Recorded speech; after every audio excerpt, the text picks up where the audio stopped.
Olá, meus amigos, tudo bem? Aqui quem fala com vocês é o professor Luiz César Martins Lopes. Permita-me me apresentar, eu sou mestre em Direito, especialista em Direito Empresarial e Notarial e Registral, além de advogado e professor. Bom, hoje nós vamos discutir uma temática super atual e super relevante para o momento que a gente vive. Nós vamos discutir o ESG, os ativos ESG, no mercado de capitais e a sua relação com uma prática chamada de greenwashing, maravilha? Que já assolava o mercado de consumo e agora também tem se tornado relevante na seara do mercado de capitais. Mas antes da gente discutir o que são os ativos ESG, o que é o greenwashing, vamos tomar aqui uma medida interessante com relação aos investimentos responsáveis, certo? Atualmente, o mercado de capitais tem se tornado um ambiente favorável aos chamados investimentos responsáveis, que são aqueles investimentos que levam em consideração fatores sociais, de proteção ambiental, de boa governança, de modo que esse tipo de atitude por parte dos agentes econômicos tem sido bem vista pelos investidores. Então, esse é o principal elemento.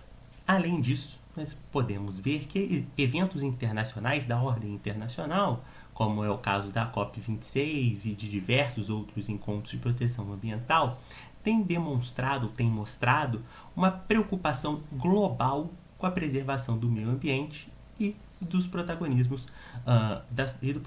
da sociedade no ambiente econômico.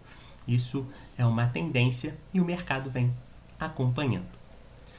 Quando a gente fala em ESG, a gente tem que lembrar das três palavras na língua inglesa que formam essa sigla, né? Environmental, Social and Governance.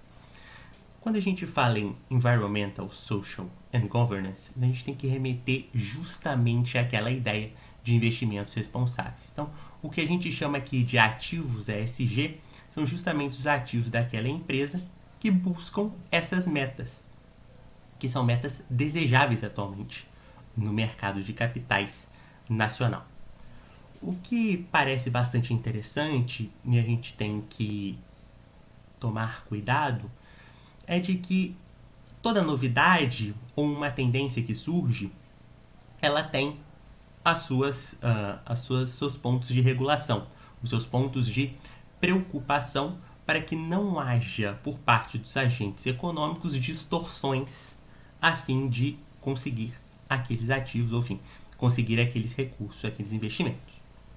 Então, vamos dar alguns exemplos para tornar bastante ilustrativo essa relação do ESG com a informação correta. Imagine o seguinte, que uma determinada empresa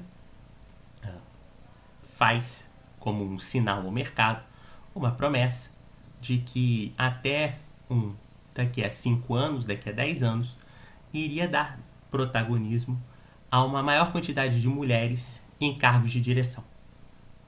Onde é que nós poderíamos encaixar aqui, então, essa noção?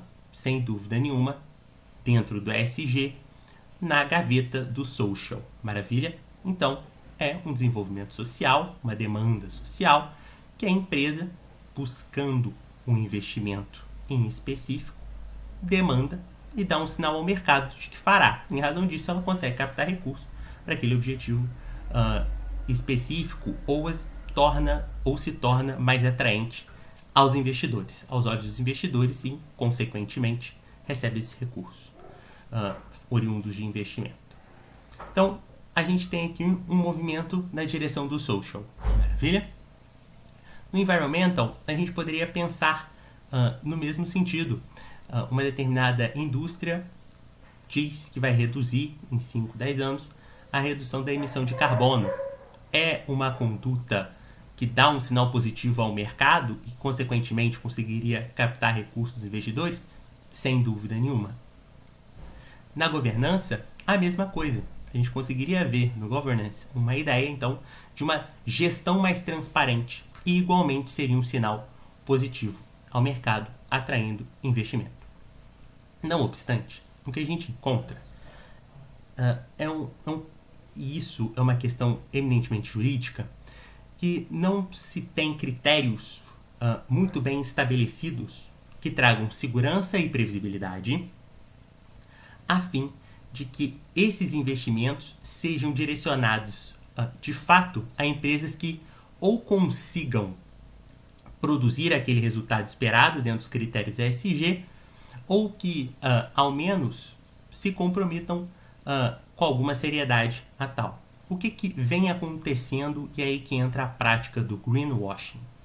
O greenwashing, se a gente pudesse traduzir para o português, seria uma prática como esverdeamento.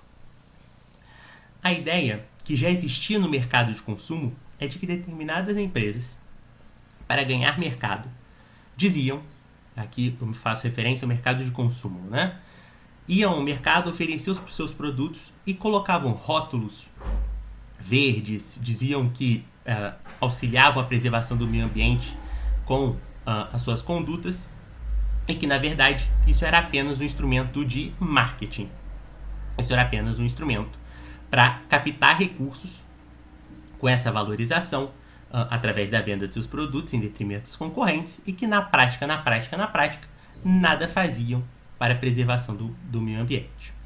O que ocorre no mercado de capitais é que essa prática pode ser bastante parecida. Algumas empresas, por exemplo, podem dizer que reduzirão a emissão de carbono no meio ambiente daqui a 5, 10 anos em um percentual qualquer, atraem investimentos em razão disso e não conseguem dar aquele resultado no final. Ou apenas fazem a promessa como uma forma de captação e, definitivamente, aquilo não é o objetivo real. Esse tipo de conduta, além de evidentemente ser um caso de má-fé, também é uma distorção no processo de mercado, uma vez que os investidores, quando praticam um investimento, o fazem querendo um objetivo e evidentemente lucrando no final. Claro, isso é a regra. Mas quando há uma distorção, há um reflexo não só para a empresa que agiu de má-fé, mas como para o investidor, porque essa operação, em razão da não ação da empresa, não restará lucro a esse investidor. É como quase que um tiro no escuro. Bom, esse é um tema muito interessante, há muito que se discutir em matéria regulatória. Essa é uma preocupação que a Comissão de Valores Mobiliários, a autoridade do mercado de capitais brasileira, já demonstrou. A melhor fixação de critérios para os ativos ESG e para que as empresas no âmbito do mercado de capitais possam desfrutar desse recurso, atrair esses recursos, atrair esses investimentos. E sem dúvida nenhuma, enquanto não houver uma melhor transparência da autoridade do mercado de capitais, e aqui eu falo não só no Brasil, mas no mundo inteiro, uma melhor transparência e, sem dúvida nenhuma, uma melhor regulação e regulamentação dessa matéria, ainda haverá uma zona cinzenta, onde não se tem segurança e, mais uma vez, a previsibilidade para a correta destinação desses investimentos. Eu agradeço a sua audiência, eu peço que se inscreva no canal, compartilhe esse vídeo com o seu colega que tenha interesse no assunto, deixe o joinha e eu aguardo você na próxima. Um abraço.